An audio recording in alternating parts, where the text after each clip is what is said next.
உலக ஜோதிட சொந்தங்களுக்கு இனிய நல் வணக்கங்கள். பணக்காரர் ஆகும் ஜாதக அமைப்பு எப்படி இருக்கும்? அதிர்ஷ்ட வழியில் பணக்காரராகும் ஜாதக அமைப்பு எப்படி இருக்கும்?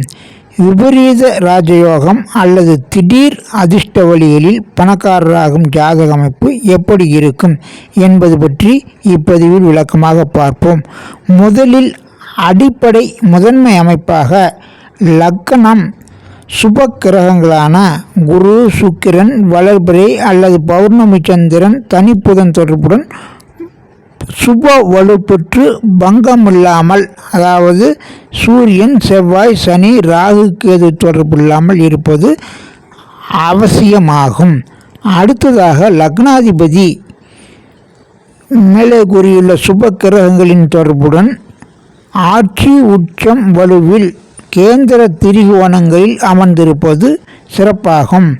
மேலும் அதிபதிக்கு வீடு கொடுத்த கிரகமும் ஆட்சி உச்சம் நட்பு நிலையில் வலுப்பெற்றிருப்பதும் சிறப்பாகும். இது அடிப்படை அமைப்பாகும். இந்த லக்னம் லக்னாதிபதியின் வலுவிற்கேற்பத்தான் நீங்கள் படிநிலையாக பணக்கார அமைப்பை பெறுவீர்கள்.